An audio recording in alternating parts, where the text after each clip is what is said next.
Ladies and gentlemen, honored guests, may I please ask you to kindly take your seats.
billion is a fund.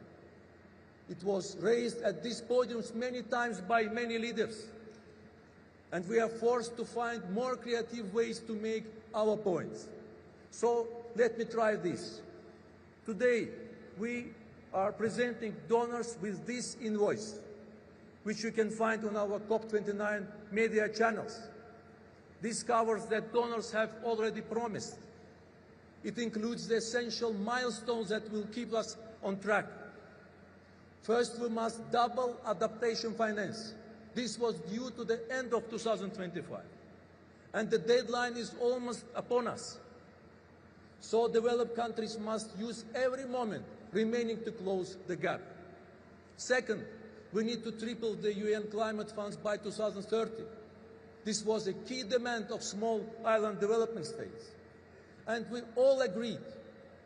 So we need substantial contributions to each fund's next replenishment round. The invoice concludes with the 300 billion promised by 2035. And in the same way, we expect countries to publish 10 years of plans in their NDCs and NAPs. We also expect donors to publish their plans for how they will deliver their fair share at 300 billion over these years. At COP29, we set out a vision to enhance ambition and enable action.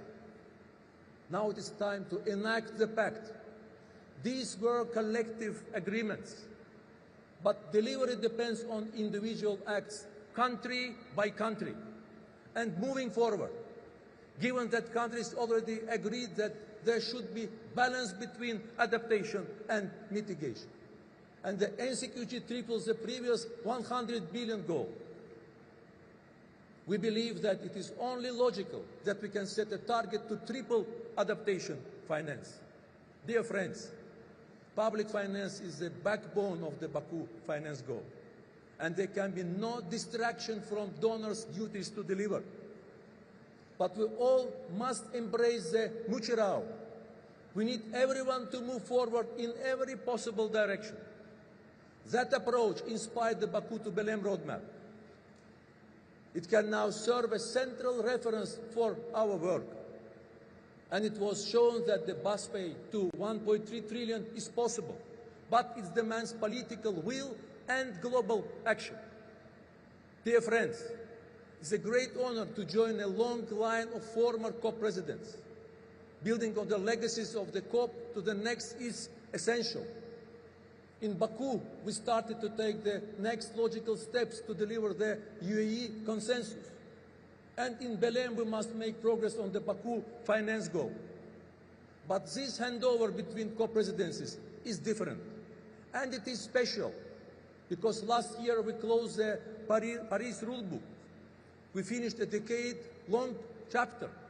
And with the NCQG, we set a framework for how to support developing countries over the next decade. So we are now entering the first full implementation cycle of the Paris Agreement. This is a new era. It is a decade that demands delivery, not debate. And with this gavel, my dear friend André will open this first full COP of implementation. But on the eve of this new era, we can see that some people still find themselves in a moment of doubt. They see challenges to multilateral cooperation. They question whether we can deliver. But we hold an annual climate summit to remind everyone that they are not alone in facing these obstacles. To everyone in this room and to everyone listening outside it, you are not alone. You are all part of an unstoppable wave that keeps building momentum. Every community fighting for survival. Every young person demanding a future. Every business is investing in solutions. And we are far greater than the challenges we face. Brothers and sisters, Azerbaijan is still with you. Our team is still here. Myself, Yalchin, Nermin, Nigar, Leila, Umaira, Rashad, Elchin, Elmattin, and all the rest of us are still standing shoulder to shoulder with you. Together, let us show the world how many of us there are. Let us back Brazil and embrace the mutual. Let us fulfill our promises and let us deliver this COP of implementation in solidarity for a green world. I thank you. Muito obrigado. Boa sorte. Good luck.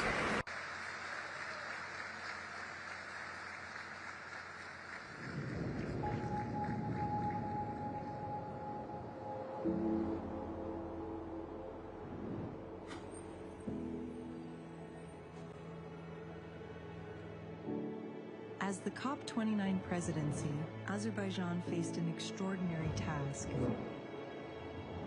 to bring countries together to deliver real results.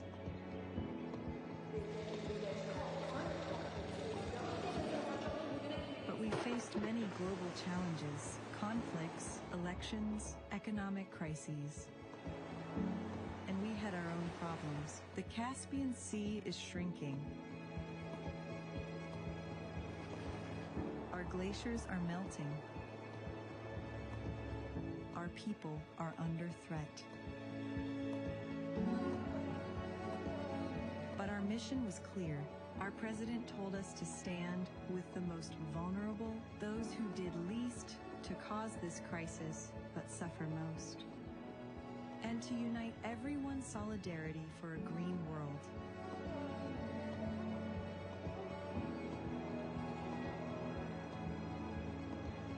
The COP29 presidency worked tirelessly. We hosted open dialogue. We set out a plan to enhance ambition and enable action. And we welcomed you to Baku with tens of thousands of participants, 80 world leaders, for the second largest COP in history. We worked day and night, and there were moments when success seemed out of reach. But in the final hours, we landed a deal. The centerpiece, the Baku finance goal, was the largest financial commitment in UN history. Donors promised to mobilize $300 billion per year by 2035, and we set our sights on scaling up to 1.3 trillion from all sources.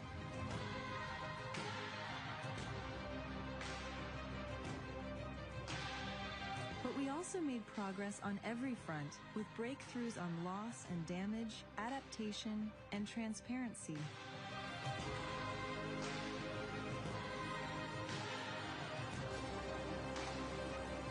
We unlocked carbon markets worth up to $1 trillion a year by 2050.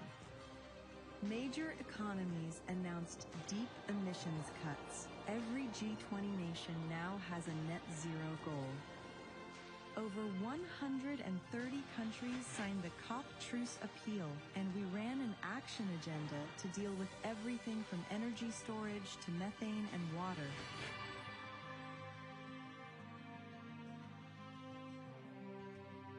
COP29, closed with the Baku Climate Unity Pact, proof that even in divided times we can unite for a shared future. Since then, we have worked with Brazil to draw the Baku to BELEM roadmap and hold everyone to the promises they made at COP29.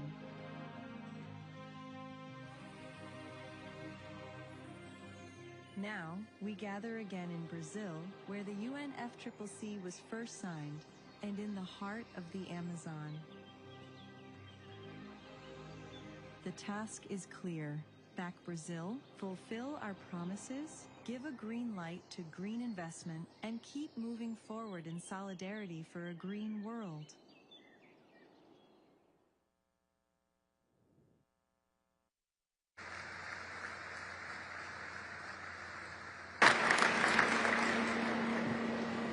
Dear delegates, I would like to invite you to turn the sub-item 2A of document CP/2025/1, Addendum 1, election of the President of the Conference of the Parties at its 30th session. In accordance with the Rule 22, paragraph 1 of the draft rules of procedure being applied, the office of the President is subject to rotation among the 5 UN regional groups. We continue the cycle with the President from the Latin American and Caribbean states. I am honored to propose that the conference elects by acclamation His Excellency André Arana Correa de Lago as President of the Conference for the Parties at its 30th session.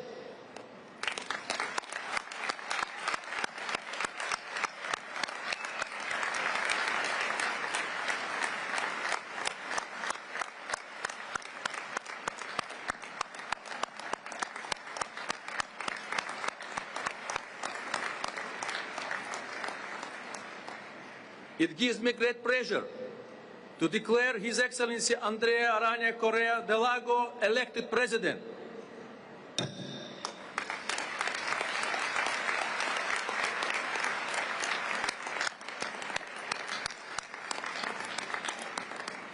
I congratulate His Excellency Correa de Lago on his election.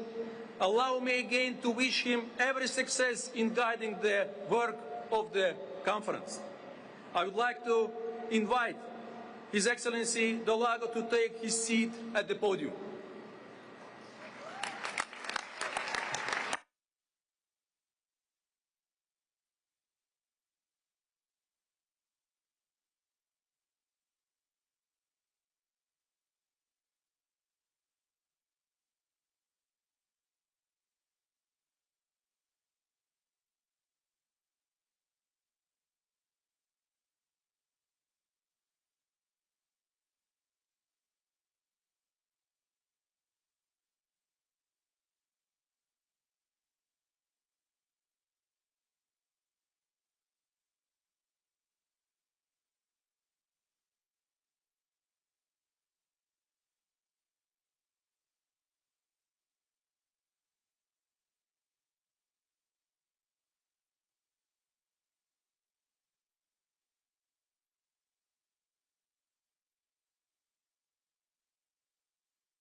Bom dia a todos.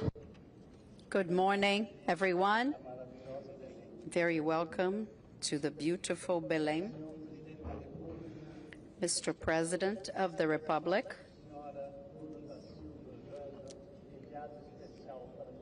Lula da Silva, Special Envoy for Women for COP30, President of the Senate, on behalf of whom I welcome all the Parliament members that are here joining us. I would like to commend the Minister of Justice on his behalf, the ministers here present, and naturally, my dear Babayev, who had so many kind words in relation to myself, and my dear Simon, Executive Secretary of UNFCCC. I would like to acknowledge a few people as of now, starting with the Governor of the State of Pará, Helder Barbalho. It is wonderful to see your pride in being the Governor of Pará. This is extraordinarily contagious.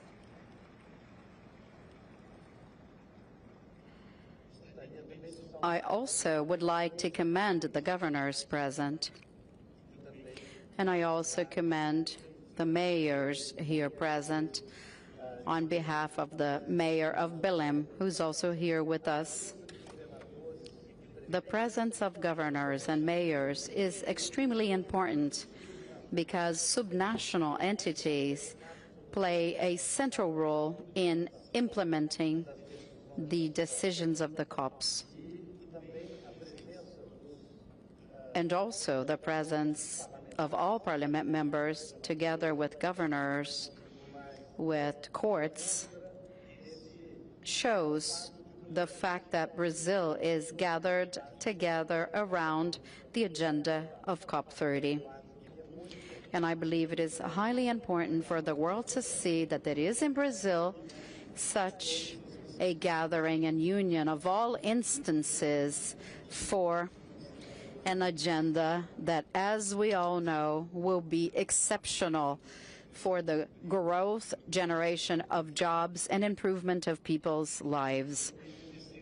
I would also like to thank all of those who have worked tirelessly to make COP30 happen, from the planning stages to some years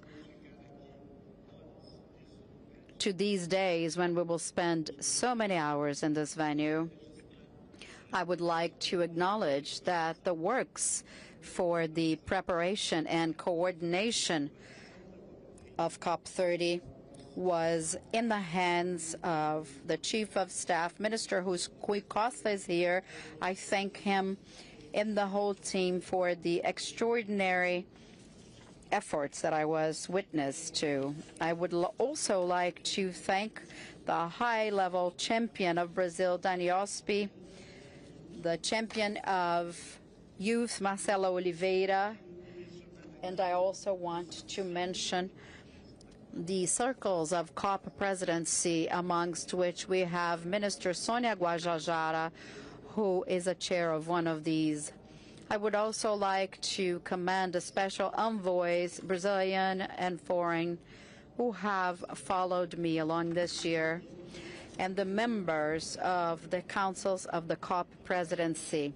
Finally, dear friends, delegates here present, I cannot start by speaking of the Minister of Environment of Brazil, Minister Marina Silva, the head of the Brazilian delegation, an inspiration to so many people in this world. And you can rest assured, Minister, a great inspiration to the Brazilian presidency of COP.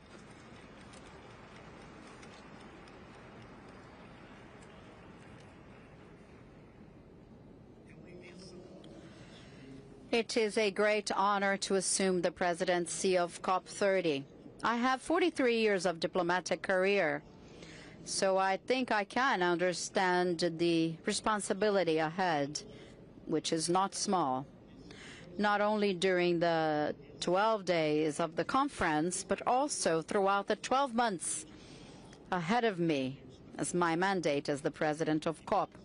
In 1992, I was just a young diplomat working on the organization of Rio 92 conference, the United Nations Conference on Environment and Development, where the UN Climate Convention was born. I became fascinated with the topic at the time, with the possibilities that this agenda opened for the Brazilian diplomacy. I was also impressed by the talent of my fellow negotiators and their example decades later following me. And I think I am a very aware heir of this tradition of serving Brazil. I cannot express how proud I feel to serve my country. I would like to pay a tribute to all the colleagues who before me have taught me to make the things that I will try and do here in this COP under my presidency. We're gathered here to try and change things. I deeply believe that human beings are essentially good, but we know that they are capable of terrible things, such as war, which has unfortunately returned to threaten the lives of so many. Yet humankind has done and continues to do extraordinary things, and to think that we can improve people's lives is what inspires us. And despite recent setbacks, living conditions around the world can continue to improve. Science, education, and culture show us the way. And in the fight against climate change, multilateralism is the way. And even if I may be biased in speaking well of multilateral diplomacy, I will do so. With the Montreal Protocol, in 2.5 decades, we were able to eliminate 95% of the gases that cause the ozone layer hole, which is now healing. To remind you that the Paris Agreement 10 years ago came in a moment in which we were supposed to exceed 4 degrees of temperature. And now we know that we have reduced a lot, but we know that we have to work much more to reduce even more. This is a moment of many celebrations, but we have to be humble enough and realistic enough to know that there are still many things to be done. We're almost there, but we have to do much more. What has changed completely my perception about this process had to do with a sense of urgency. My background is in the defense of the interests of a country. Just like any of you here, we have to defend the interests of our countries. But urgency is the element that adds to it, which is something that is as present and that make us be reminded with sadness, such as this week in Brazil, in the state of Paraná, or in the Philippines, or a few weeks back in Jamaica. Our responsibility is immense. President Lula, I owe entirely to you the fact that I am sitting here today. I still do not fully know why I was chosen, but it might be because I could gather a wonderful team. And with this team, we are going to make what you expect us to do, always counting on your help, but I think you can count on us as well.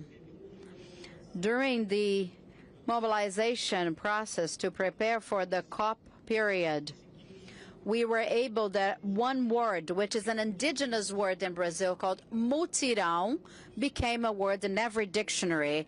And it is through the mutirão that we are going to be able to implement the decisions of this COP and the previous ones. We want, and we have said many times, but we have to repeat, this is a COP that has to present solutions, and the action agenda that we have structured for this COP, of which we will have many ministers of state of Brazil and other authorities in multiple events with absolute essential dimension.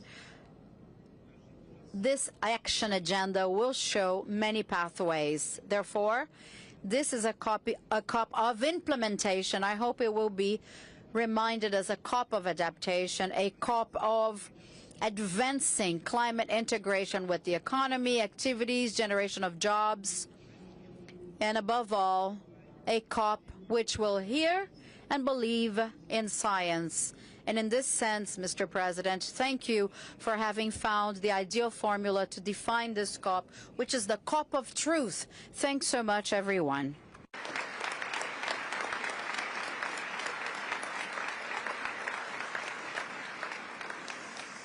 Do I go there? Agora eu tenho que aprender. Now, I need to learn how to be COP president, and thank God I have help right next to me.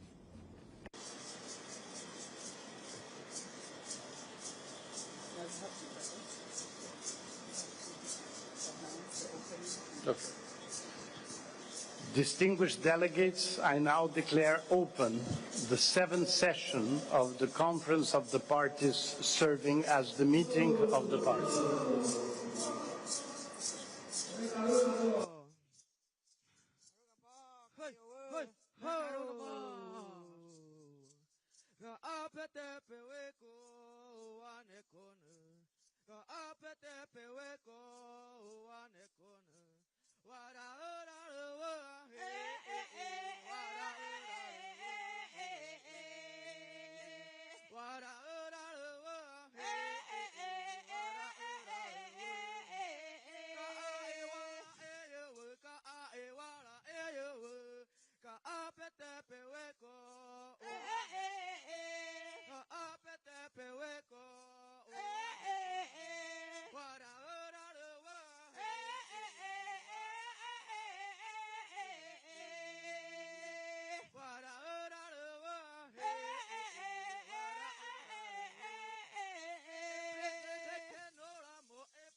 I want to thank Regina, Joana, and Lucas from the Guajajara people from Brazil. And this song that welcomes us in this territory, this amazing place where the guardians of the Amazon forest have kept for us until today. I am now, distinguished delegates, declare open the 20th session of the Conference of the Parties, serving as the meeting of the parties of the Kyoto Protocol.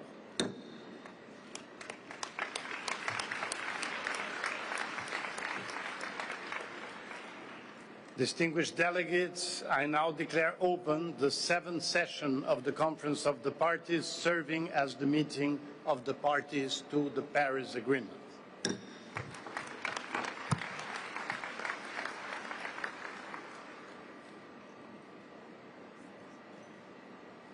Are we going to have the video?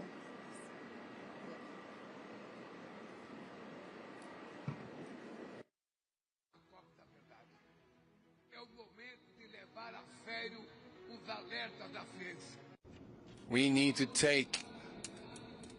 to face reality and decide whether we will have the courage and the necessary determination to change it. And now, the moment has arrived. Belém is ready. Brazil is ready. From Rio to Paris, we have laid the foundations of the climate regime. Now, 10 years have passed since the Paris Agreement. The world has made progress, but at the same time, the world has changed. Climate urgency requires that we exponentially accelerate climate action. It's time to unite science, solidarity, and cooperation. It's time to deliver. Multilateralism and international cooperation are our only path. Science is our compass. Upholding them is our common mission, a mission that begins and ends with people. In agency, resistance, and imagination, let them be at the center of COP30. In Belém, the Amazon will be the stage for our global mutirão. It will bring together governments, civil society, and the private sector to fight climate change. Here, we must respond to urgency. Climate finance must find real solutions, and commitments must be transformed into results. Today, the eyes of the world are up on us, on our choices, our courage, and the impact of our decisions. In Belém, where the rivers meet the sea, let us renew the alliance between humanity and nature. We can change by choice, together. Now it is up to all of us.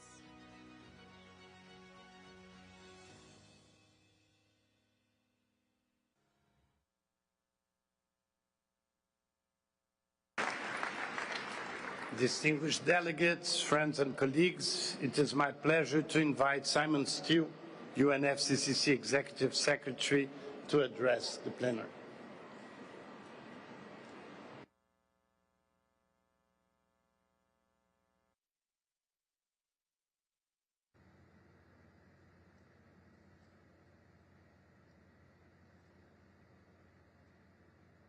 Mr. President, Excellencies, 10 years ago in Paris, we were designing the future, a future that would clearly see the curve of emissions bend downwards. Colleagues, welcome to that future. The emissions curve has been bent downwards because of what was agreed in halls like this, with governments legislating and markets responding. But I'm not sugarcoating it. We have so much more work to do. We must move much faster on both reductions of emissions and strengthening resilience. The science is clear. We can and must bring temperatures back down to 1.5 degrees Celsius after any temporary overshoot. Lamenting is not a strategy. We need solutions. We find ourselves here in Belém at the mouth of the Amazon, and we can learn a lot from this mighty river. The Amazon isn't a single entity, rather a vast river system supported and powered by over 1,000 tributaries. To accelerate implementation, the COP process must be supported in the same way, powered by the many streams of international cooperation.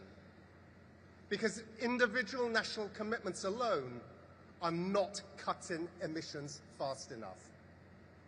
We don't need to wait for late NDCs to slowly trickle in to spot the gap and design the innovations necessary to tackle it.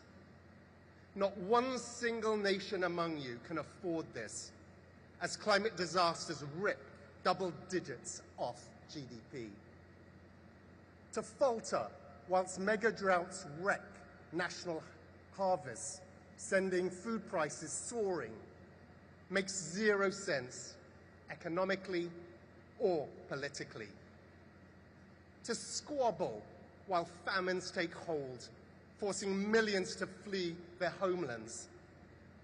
This will never be forgotten as conflicts spread. While climate disasters decimate the lives of millions, when we already have the solutions, this will never, ever be forgiven. The economics of this transition are as indisputable as the costs of inaction. Solar and wind are now the lowest cost power in 90% of the world. Renewables overtook coal this year as the world's top energy source. Investments in clean energy and infrastructure will hit another record high this year, with investments in renewables outstripping fossil fuels 2 to 1. So what needs to be decided here in BELEM to match the opportunities with the scale of the crisis we face? Because we have already agreed we will transition away from fossil fuels. Now's the time to focus on how we do it fairly and orderly, focusing on which deals to strike to accelerate the tripling of renewables and doubling energy efficiency. We've already agreed to deliver at least $300 billion in climate finance, with developed countries taking the lead. We now need to put the Baku to BELEM roadmap to work to start moving towards the 1.3 trillion. We've already agreed a global goal on adaptation. We now need to agree on the indicators that will help speed up implementation to unleash its potential. We've already agreed that transition pathways must be inclusive and just, covering whole economies and societies. Now we must agree on concrete steps to turn aspirations into actions. We've already agreed on a technology implementation program. Now let's set it in motion. Strong and clear outcomes on all of these issues are essential. This is how we signal to the world that climate cooperation is delivering results. In BELEM, we've got to marry the world of negotiations to the actions needed in the real economy. The action agenda is not a nice to have. It is mission critical. More than that, it is entirely in every nation's enlightened self-interest to do so. Every gigawatt of clean power cuts pollution and creates more jobs. Every action to build resilience helps save lives, strengthen communities, and protect the global supply chains that every economy depends on. This is the growth story of the 21st century, the economic transformation of our age. Those opting out or taking baby steps face stagnation and higher prices, while other economies surge ahead.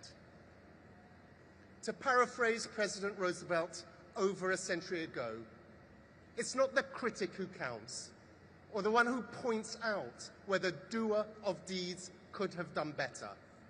The credit belongs to those who are actually in the arena with their faces marred by dust and sweat and blood, who strive valiantly. But friends, let me be clear, in this arena of COP30, your job here is not to fight one another. Your job here is to fight this climate crisis together. Paris is working to deliver real progress. Let's not forget that.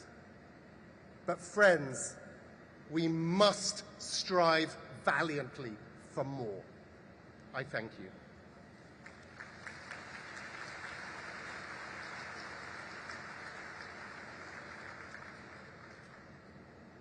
Thank you very much, Simon. We're now going to see a short video.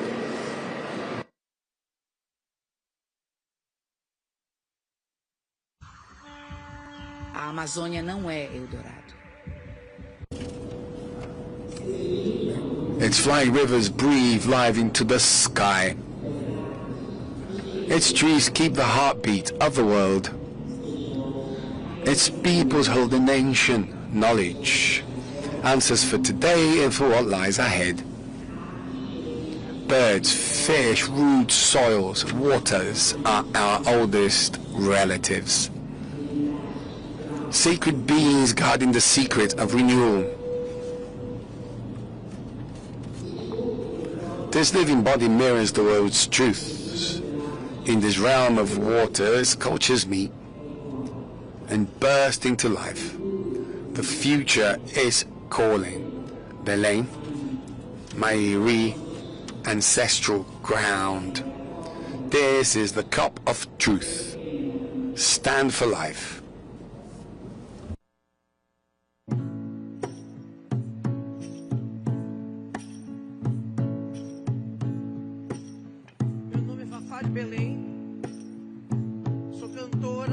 My name is Fafa de Belém. I am a singer, an activist, but before anything else, a woman from the Amazon. Thank you all who have come to see us. Thank you, President Luiz Inácio Lula da Silva, for having brought the world to look at the people who live under the canopies of these trees.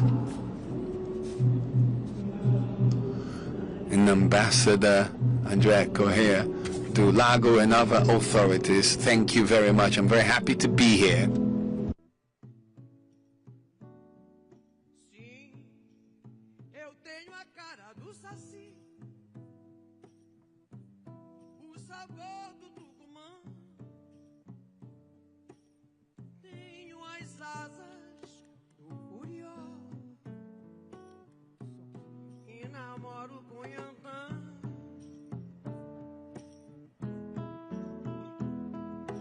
Tenho o cheiro do patichuli e o gosto do tabereba. Eu sou açaí e cobra grande. O curupiraci saiu de mim, saiu de mim, saiu de mim. Sei dançar o carimbó, do siriá e do lundu.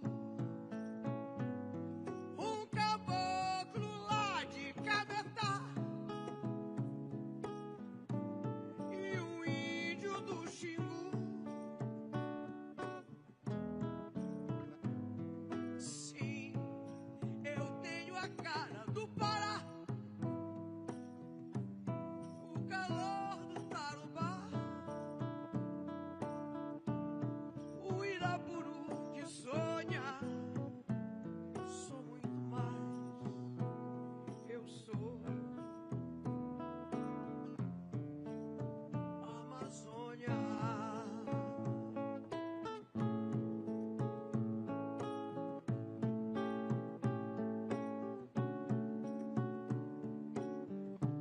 Irapuru que sonha. Sou muito mais, eu sou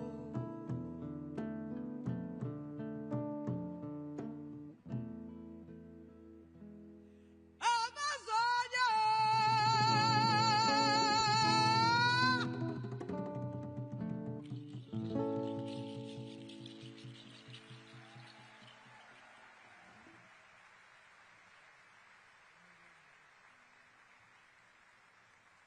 Recebam com muito carinho nossa ministra da Cultura, uma grande artista brasileira, colega de todos nós, Margarete Menezes.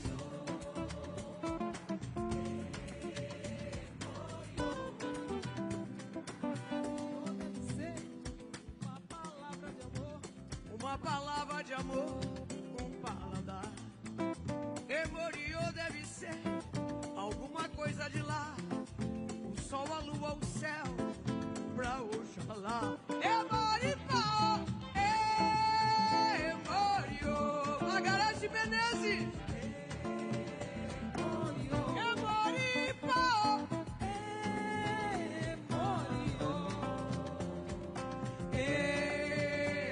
Emoriô. Emoriô deve ser uma palavra na boca, uma palavra de amor, um paladar. Paladar. Emoriô deve ser alguma coisa de lá. O sol, a lua, o céu, pra Oxalá. Emoripá, Emoriô. Emoriô. Emoripá, Emoriô. Salve a lua, salve o sol, salve a floresta, salve a humanidade, salve a Amazônia. O futuro da Amazônia é agora. Emoriô. Emoriô. Emoriô. Emoriô. Emoriô. Emoripá. Emoriô. Emoripá. Emoriô. Salve a floresta, salve a Amazônia. Salve a Amazônia, salve o Brasil. Salve as florestas tropicais. Salve a COP, salve a Amazônia. Salve e salve, salve. Salve a humanidade, salve a Amazônia. E salve a cultura popular.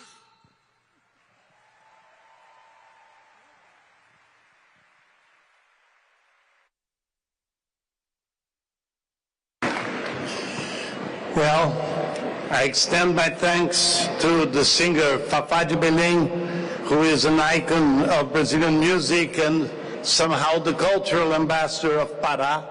But Margarete Menezes, who came in second, is not only a distinguished musician, but she's also the Minister of Culture of President Lula.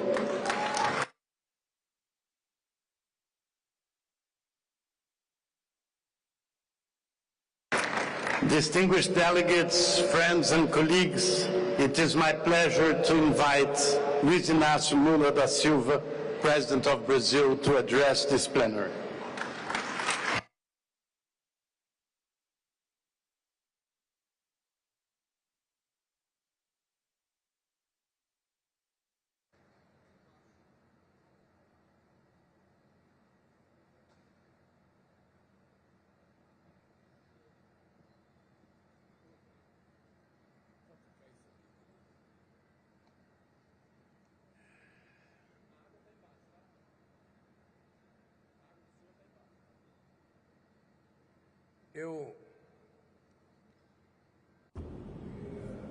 I would like to say, after greeting my dear wife, Janja, and after greeting my brother, André Corrêa do Lago, and after greeting Simon Steele, Executive Secretary of the Frame Convention of the UN, and greeting all the UN representatives here in this meeting, our governors, our senators, the cabinet ministers of my government, I would like to say to all of you that it's very difficult to talk before we can pay a homage to the state of Pará and the people of the state of Pará, those that came here from other countries to participate in this conference.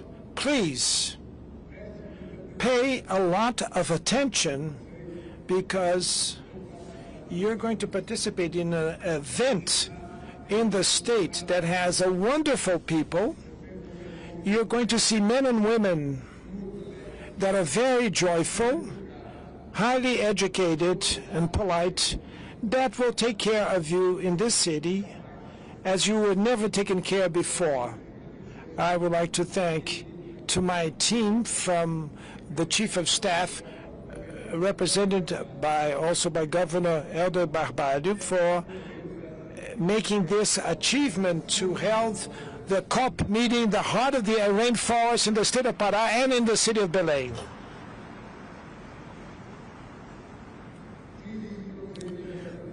Please try to benefit from this city, of its joy, of the beauty, and also take benefit from the joyful charm, warmth of men and women that will receive you here, that will host you here. And above all, take benefit of the cuisine of Pará. Here you're going to eat the food that you never ate anywhere else in the world. Maybe the best fish. And do not forget to eat manisoba. The interpreter could interpret it correctly because it's manisoba, as you pronounce it. And there's a dispute between Bahia and the state of Pará, which manisoba is the best one. And I also would like to say to all of you that to organize COP here, it was so difficult to end with the pollution in the planet. It was much easier to hold the COP in a finished city, a city that would have no problem. But we decided to accept the challenge to organize the COP in the state of the Amazon region to prove that when you have political will, or when you have the will, and you have commitment with the truth, then we can prove that there's nothing possible for man or for woman. What is impossible is not to have the courage, the bold, to face the problem. So congratulations to all the delegates here, men and women, government representatives, and to the people of Pará. Congratulations for all of us. This is a lesson of civility. This is a lesson of human greatness, and that the men that go to war, if they were here, present here at the COP, they would perceive that it's much more cheaper to put $1.3 trillion for us to end with the climate crisis than to put $2 trillion and $700 billion to buy weapons and go to war.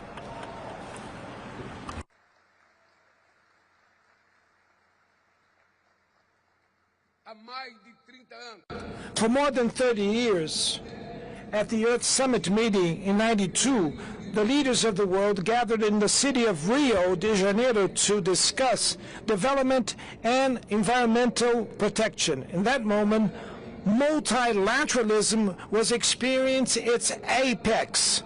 The world was going to the so-called conference decades. There will emerge many great compasses that guided humanity during these 3 decades.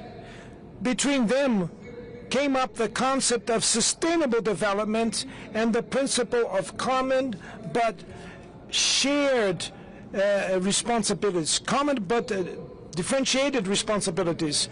That is a legacy of the Rio 92. Today, the Climate Convention is back to its home country. It makes the way back to reclaim the enthusiasm that have driven its birth.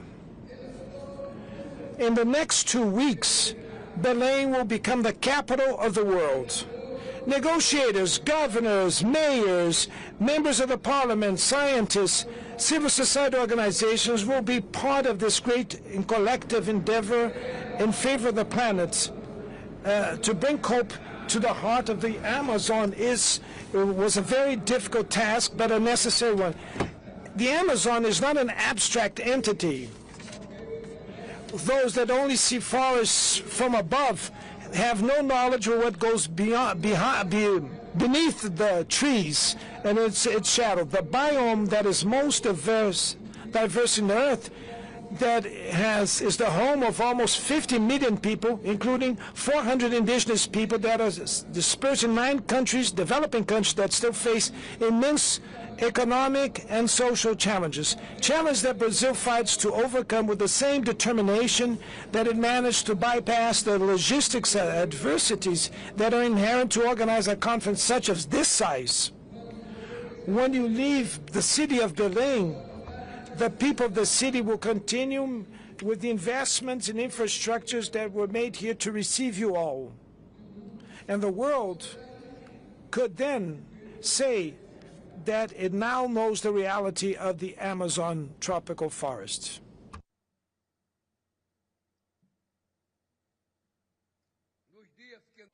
In the days that came before this conference, heads of state and of government, ministers of state, representatives of international organizations, and of civil society gathered during the Belém Summit meeting for climate. We launched a Tropical Forest Forever Fund. It's an innovative facility that in just one day was invested $5.5 billion in investments. We adopted collective commitments. First, integrated handling of fire. Second, the right to land ownership of the indigenous people and traditional peoples, to quadruple the production of sustainable fuel, the creation of a coalition on carbon markets, and the alignment of climate action to fight hunger and absolute poverty. And more, and the fight against environmental racism.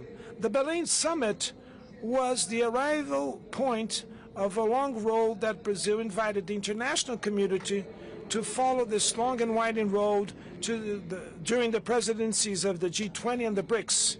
The synthesis of the elements that we gathered during this trajectory is contained in the so-called call to action that we launched during the summit meeting, and that was a contribution to the debates for this COP and beyond the COP. Climate change is not a threat of the future. It is already a tragedy of the present time. The Melissa hurricane that hit hard the Caribbean region and the tornado that reached the state of Paraná in the south of Brazil have left fatal victims and a trail of destruction. Droughts, fires in Africa and Europe, the floods in South America and in Southeast Asia, the increase of the global temperature is spreading pain and devastation, especially amongst the most vulnerable populations. COP30 will be the COP of truth. In the era of fake news and misinformation, the obscurantists reject not only the evidence by science, but also the multilateralism progress. They control algorithms, sow hatred, and spread fear. They attack institutions, they attack science and universities. Now it's the moment to impose a new defeat to the denialists.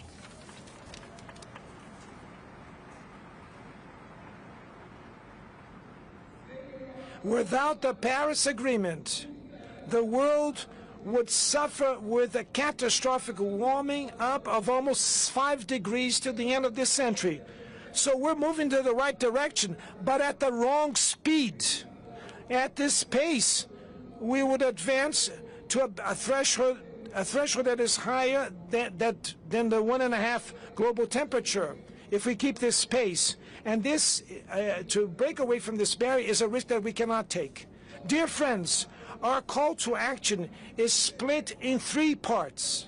And on the first part, I make an appeal to those countries should abide to their commitments. And this means to formulate and implement the NDCs, the national determined contributions that will be ambitious. Then second, to assure financing, technology transfer, and capacity building for the developing countries, and to give the due attention to adaptations to the effects of the climate change. On the second part, I call the world leaders to accelerate their climate action. We have presented the roadmap for humanity, so that in a planned and fair way we can overcome the reliance on fossil fuel, and we can stop with that and reverse the deforestation, mobilize resources for this end. Advance demands a more robust global governance to assure that words can be translated in deeds. The proposal of creation of a climate council linked to the General Assembly of the UN is a way to face this challenge and give it the political stature that it deserves. In the third part, I call the international community to place people in the core of the climate agenda. Global warming could push millions of people to hunger and poverty, and that we can have setbacks of decades of advancement. The unproportional impact of climate change on women, Afro descent, migrants, and marginalized groups that should be taken into account in the adaptation policies. It is fundamental to recognize the indigenous people territories and traditional communities in the efforts for mitigation. In Brazil, 13% of the territory are demarcated land for peoples indigenous. Maybe it's not much. We should have a fair transition, needs to contribute to reduce the asymmetries between the global south and global north forged during centuries of emissions.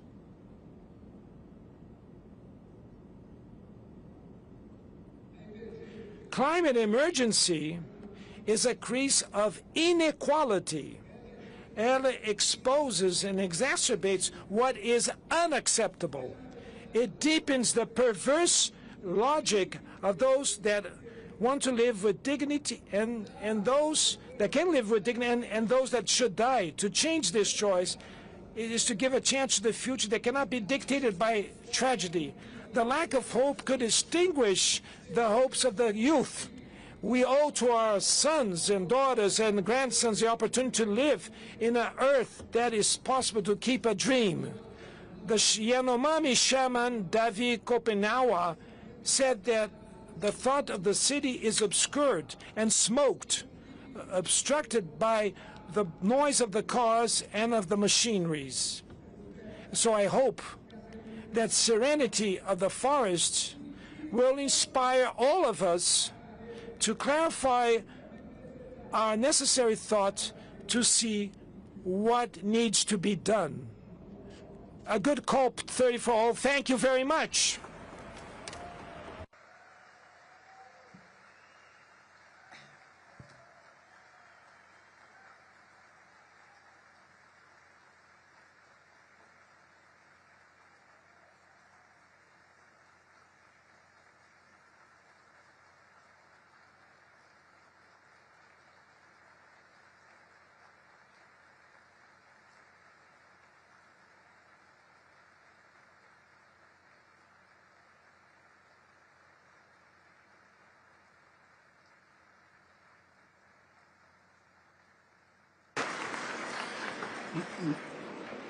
Muito obrigado, Presidente Lula.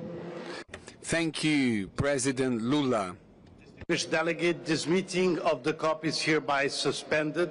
The CMP is hereby suspended, and the CMA is hereby suspended, all for a few minutes.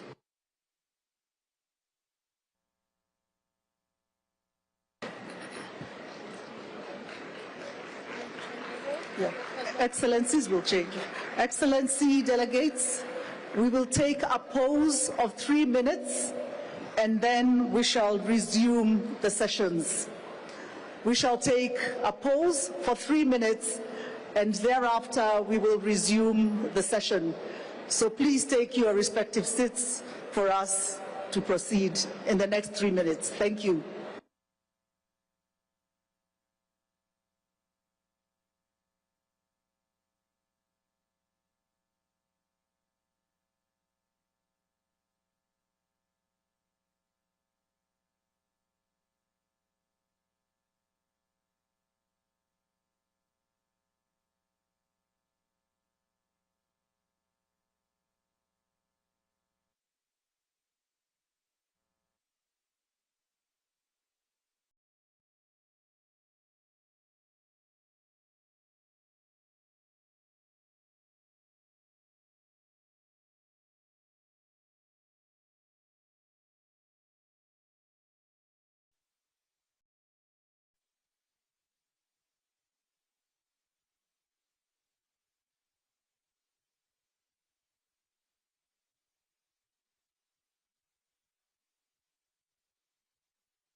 Ladies and gentlemen, we're going to resume the COP meeting.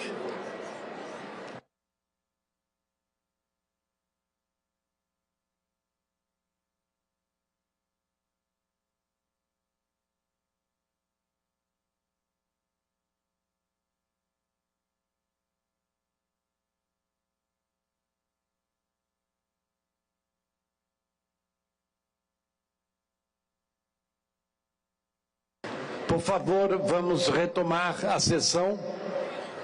Por favor, tomem seus assentos, vamos retomar a sessão.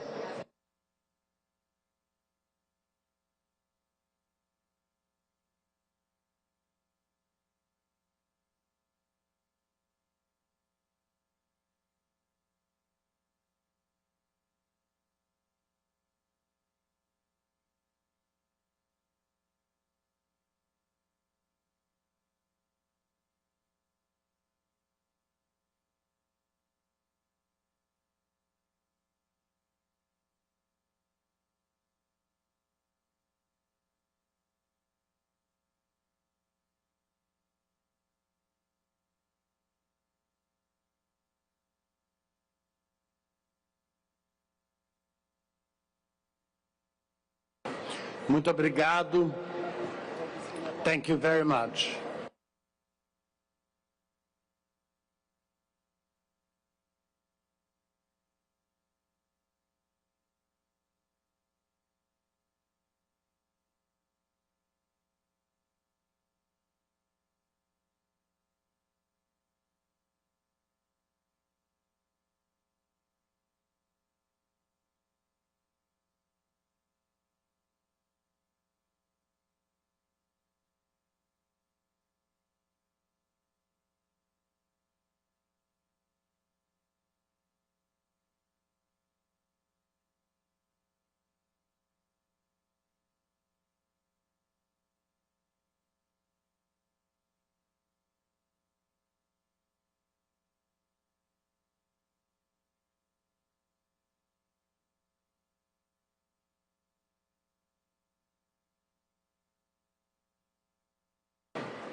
So, delegates, we now resume the first plenary meeting of COP30.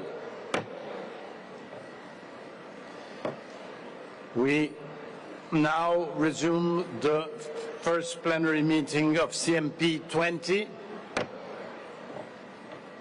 and the first plenary meeting of CMA7.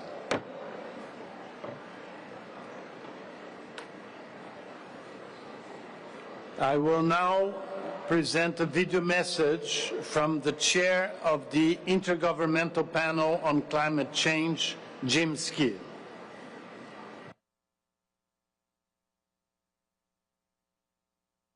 Your Excellencies, distinguished delegates, colleagues and friends, ladies and gentlemen, thank you for the invitation to the Intergovernmental Panel on Climate Change, the IPCC, to address the opening of COP30. As the chair of the UN body mandated to assess the scientific knowledge related to climate change, we are grateful for the opportunity to deliver this video message. Allow me to start by congratulating the government of Brazil and the city of Belém on hosting this year's COP, the first in Brazil since the 1992 Earth Summit.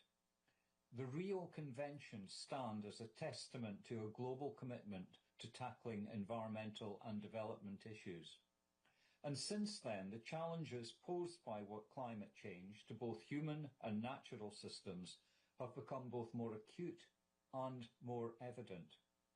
The World Meteorological Organization has shown that 2024 was the warmest year on record, reaching 1.55 degrees Celsius above the pre-industrial levels, with the long-run trend standing at between 1.34 and 1.42 degrees Celsius.